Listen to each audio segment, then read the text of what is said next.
አሰላሙ አለይኩም ወራህመቱላሂ ወበረካቱሁ። ሰላም እንዴት ናችሁ? ውድ ቤተሰቦቼ ሁላችሁንም ሰላም ብያለሁ። በያላችሁበት ሰላማችሁ ይብዛ። ሁላችሁንም አላህ እንደወጡት መቅረት ይጠብቃችሁ፣ ያሰባችሁት ተሳክቶ ለሀገራችሁ ያብቃችሁ ያ ረብ። ውድ ቤተሰቦቼ ዛሬ እንግዲህ ለየት ባለ ቪዲዮ ነው የመጣሁት። ለዚህ ቻናል አዲስ ከሆናችሁ ሰብስክራይብ እያደረጋችሁ ቤተሰብ የሆኑ ውድ ቤተሰቦቼ ለምታበረታቱ በሙሉ እጅግ አድርጌ አመሰግናለሁ። አላህ ያክብርልኝ። ዛሬ የመጣሁበት ከወትሮ ለየት ያለ ነው። እስከ ዛሬ እንግዲህ የወርቅን ዋጋ ነው ታውቃላችሁ ይዤ የምመጣው። ዛሬ ለየት ያለ ቪዲዮ ነው። ትንሽ ሆዳችሁን ይቁረጣችሁ ማለት ነው። አንድ ነገር ልበላችሁ። እዚህ ጋር ጣቴ ላይ የማሳያችሁ እንግዲህ 1 ግራም ወርቅ ናት። አሁን በፊት ማሳይቻችኋለሁኝ። አንዲት እህቴ ኮመንት ላይ 1 ግራም ወርቅ ሲጀመር የለም አለችው። ይሄ አሁን 1 ግራም ነው ሀባይብ። 1 ግራም ነጥብ ራሱ አለ። ለምሳሌ 50 60 80 90 እያለ 100 ሲገባ ነው 1 ግራም የሚሆነው ማለት ነው። ስለዚህ 1 ግራም 2 ግራም 3 ግራም እያልን ነው ተለቅ ያለ የምንገዛው ማለት ነው። ስለዚህ 1 ግራም ወርቅ አለ። ያው ትንሽዬ ነው የምትሆነው እንደምታዋት እንጂ ማለት ነው። በመቀጠል ደግሞ የጣት ወርቅ ግዢልን የምትሉኝ እህቶቼ የጣት ወርቅ መግዛቱ አይደለም ችግሩ። ለምሳሌ እኔ ብገዛላችሁ በተፈጥሮ የሁላችንም ጣት አንድ አይነት አይደለም። ለምሳሌ እኔ እንደምታዩት ወፍራም ነው ጣቴ፣ ወፍር ያለ ነው። ከኔም የወፈረ ሊኖር ይችላል፣ ከቀጫጭንም ሊኖር ይችላል ማለት ነው። ስለዚህ በእኔ ልክ ብገዛላችሁ ለእናንተ ልክ ላይሆን ይችላል። ከኔ የሚወፈረ እንዳልኳችሁ ከዚህም የቀጠነ ስለሚኖር እናንተ ጋር ባመጣላችሁ ወይ ታስጠብባላችሁ ወይ ደግሞ ሊሰፋ ይችላል ማለት ነው። ማለት ወይ ታስጠብባላችሁ ወይ ደግሞ ታሰፋላችሁ። ያ ማለት ደግሞ ገንዘብ ከፍላችሁ ነው፣ ሁለተኛ ወጪ ነው ማለት ነው። ስለዚህ የጆሮና የአንገት ቢሆን አሪፍ ነው ነው የምላችሁ። ተጨናንቃችሁም ቢሆን የጣት ወርቅ ያው እንግዲህ ራሳችሁ ብገዙ አሪፍ ነው። ስለዚህ ሆዳችሁን አይቁረጣችሁ። ዛሬ ወደ መጣሁበት ጉዳይ እገባለሁኝ። ዛሬ ይዤ የመጣሁት ነገር ምንድነው? እኔ ከእናንተ የምደብቀው ምንም ነገር አይኖርም።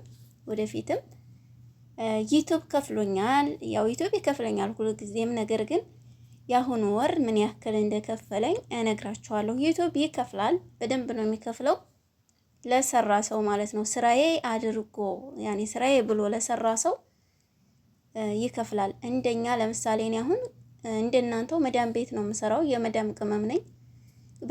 በጣም ከምላችሁ በላይ ጊዜን አጣብቤ ነው ስለ ወርቅ ዋጋ ወርቅ ቤት እየሄድኩኝ ለናንተ የምነግራችሁ ማለት ነው። ከቻልኩ ቪዲዮ ቀርጻለሁ፣ ካልቻልኩ ደግሞ አንዳንድ ቀን ዋጋውን እየጠየቅኩ መጣለሁ።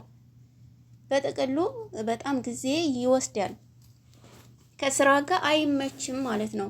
ቁጭ ብሎ ዩቲዩብን እንደ ቋሚ ስራ አድርጎ ለያዘ ሰው ደግሞ እሱም አይጨናነቅም። ስራ ስለሆነ ቋሚ ስራ አድርጎ ለያዘ ሰው በደንብ ነው የሚከፍለው። እና ውዶችዬ እኔም ያው እንደዚህ እየሆንኩኝ ዩቲዩብ ከፍሎኛል። ምን ያክል እንደከፈለኝ እነግራችኋለሁኝ። ስንት ነው የከፈለኝ የሚለውን እንግዲህ ወደ ኋላ ላይ እነግራችኋለሁ ማለት ነው። ከዛ በፊት ግን ለምሳሌ ዩቲዩብ የምንሰራው ነገር ይወስነዋል። የምንሰራው ነገር ስላችሁ አሁን እኔ እየሰራሁት ያለሁት ነገር እኔንም አያሳፍረኝም። ሁለተኛ ደግሞ ለእናንተም ለተመልካቾቼ ጥቅም አለው ማለት ነው። ጥቅሙ ምንድነው? አንደኛ አሁን በምሰራው ስራ በየዕለቱ የወርቅን ዋጋ ታውቃላችሁ። መግዛት የምትፈልጉ እጃችሁ ላይ ገንዘብ ያላችሁ ሄዳችሁ ትገዛላችሁ፣ የሌላችሁ ደግሞ እንድትገዙ ትበረታታላችሁ። ብዙ ልጆች ናቸው አሁን እኔ በምናገራቸው ነገሮች በቃ ጠንክረው ሰርተው ብራቸውን እያጠራቀሙ ያሉት ማለት ነው። እየገዙም አሉ። እና አንዳንድ ጊዜ ሰው ያበረታችኋል ማለት ነው። እና ውዶችዬ አንዳንድ ጊዜ ደግሞ የምንሰራው ስራ መጥፎ ከሆነ አይደለም ለኛ ለወደፊቱ ይሄ የዩቲዩብ ቪዲዮ ተቀማጭ ነው እስከ ምን ጊዜም ድረስ። እኛ ብንሞት ራሱ ቪዲዮአችን ተቀማጭ ነው። ስለዚህ የልጅ ልጆቻችን ድረስ ይደርሳል። የምናፍርበትን ነገር ከሆነ የምንሰራው ያው እንግዲህ ይሄን ስላችሁ ብዙ ዩቲዩብ ላይ የሚተላለፈውን ብዙ ነገር ታውቃላችሁና የምንሰራውን ነገር ብናቅ ጥሩ ነው። ወደፊት የምናፍርበትን ነገር ባናደርግ አሪፍ ነው ብዬ አስባለሁ። ይሄ ለኛ እንደገና ደግሞ በተለይ ለሴቶች ለኛ ማለት ነው ይሄ ፕራንክ እንደገና ደግሞ በጣም የሚያስጠላ ስራ የሚሰሩ ልጆች አሉ።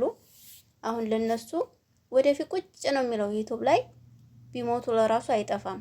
ማንም ሊያጠፋው አይችልም ከነሱ ውጭ ማለት ነው። እና የምናፍርበትን ነገር ካልሰራን ዩቲዩብ አንደኛ ገቢ አለው፣ ሁለተኛ ደግሞ ለኛም ለህሌናችን ደስታ ይፈጥራል ማለት ነው። ደስታ አለው። ሰውን ስታስደስቱ እናንተም ደስ ይላችኋል። እኔ አሁን በምትሰጡ ኮመንት ደስ እያለኝ ነው። ቪዲዮ ስሰራ ደስ ይለኛል ሁልጊዜ ማለት ነው። ለምን እኔ መጥፎ እየሰራሁ ስላልሆነ እናንተም ደግሞ እኔን ታበረታቱኛላችሁ። ገብታችኋል አይደለም? እና ወዶችዬ ዩቲዩብ በዚህ ወር የከፈለኝ 22000 ብር ነው ማለት ነው። 22000 ነው የከፈለኝ። ያው ሁልጊዜም ይከፍለኛል።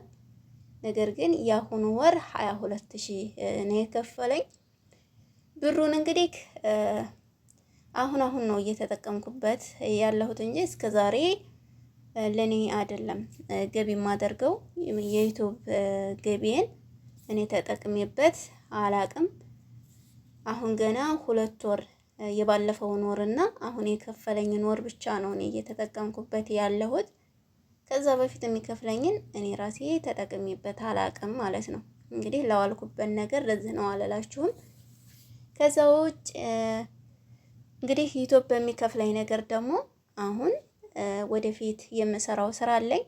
እሱንም ደግሞ ስራው ሲሳካ ቀጥታ አንጥቼ አሳያችኋለሁኝ። እንዲሳካ ደግሞ ኢንሻአላህ እሞክራለሁ ማለት ነው። እና የአሁኑ ወር እንግዲህ ይሄን ያህል ነው የከፈለኝ ውዶችዬ። አበረታቱኝ። አሁንም ኢንሻአላህ ለእናንተ ጥሩ ነገር ለማቅረብ እሞክራለሁኝ። ቢያንስ 50,000 አስገቡኝ። ቀስ እያልን ደግሞ ወደ 100 እንጠጋለን ማለት ነው። በነገራችን ላይ ይሄ ቻናል የኔ ብቻ ሳይሆን ሁልጊዜም እንደምላችሁ የእናንተም ቻናል ነው። እኔ ይሄን ቻናል የከፈትኩበት ዋና አላማ አለኝ። አላማው ደግሞ ሰውን እንድረዳበት፣ ሀገሬ ገብቼ ሰውን እንድረዳበት። ምክንያቱም የተከፈተበት እንዲህ ነው ብዬ በሰፊው እነግራችኋለሁኝ። የራሴ የከፈትኩበት ትልቅ ቁም ነገር ስላለኝ ለዛ ነው። ኢንሻአላህ ወደፊት እነግራችኋለሁ በሰፊው ማለት ነው። ከዛ ውጭ ግን ያው እንግዲህ እንድታበረታቱኝ ነው የምጠይቃችሁ። ይሄን ቻናል የኔም የእናንተም ነው። የፈለጋችሁትን እንዲቀርብላችሁ የምትፈልጉትን ነገርም ብትነግሩኝ፣ እንዳስተያየትም ደግሞ ማስተካከል ያለብኝን ነገር ብትነግሩኝ አስተካክላለሁኝ። ምንም አይከፋኝም። እና ውዶችዬ የወርቁን ዋጋ ደግሞ የማይቀር ነው። ሁልጊዜም ኢንሻአላህ እለቃለሁ ማለት ነው። ያው እንደነገርኳችሁ ስራ ቦታ ስለሆንኩኝ መዳም ቤት ቁጭ ብዬ እሱኑ ስራዬ ስላላደረኩኝ ትንሽ ያስቸግራል። ስራ ላይ ሆነን እንደገና ደግሞ ድጋሚ ዩቲዩብ ስንሰራ ዩቲዩብ በጣም ነው የሚያለፈው። እንደምናወራው ቀላል ነገር አይደለም። ሀቂቃ የመዳምን ስራ ጸዳ አድርጌ ቶሎ በቃ የሚያስቸግር ነገር አይደለም። ዩቲዩብ ግን ቪዲዮ ሰርተን ስናቀናብር ኤዲት ስናደርግ ብዙ ኮተቶች አሉት። እነዛን ስናስተካክል መቁረጥ ያለብንን ስንቆራረጥ ጊዜ ራሱ ይወስዳል፣ ይሻማል። ከብዙ ነገሮች እንድትርቁ ራሱ ያደርጋልና እና ውዶችዬ እንግዲህ የምላችሁ ነገር አበረታቱኝ። ስራ ላይ ሆኜ ነው ለእናንተ እንደዚህ እንትን እምለው። ኢንሻአላህ ባለው ነገር ደግሞ 50,000 ገብቼ ሁላችንም ማለት ይቻላል እንግዲህ የእናንተም ነው እንዳልኳችሁ ኬኩን እንቆርሳለን አብረን ማለት ነው። ውድ ቤተሰቦቼ እንግዲህ ለምሳሌ ጥሩ ነገር እንሰራለን የምትሉ ዩቲዩብ ከፍታችሁ ጥሩ ነገር እንሰራለን፣ ጥሩ ነገር እናስተላልፍበታለን። ለምሳሌ ሱቅ ነገር ያኔ እንደዚህ ልብሶች፣ የተለያዩ ነገሮች እንሰራለን የምትሉ ካላችሁ አናግሩኝ፣ እኔ ሸር አደርጋለሁ። አብሽሩ።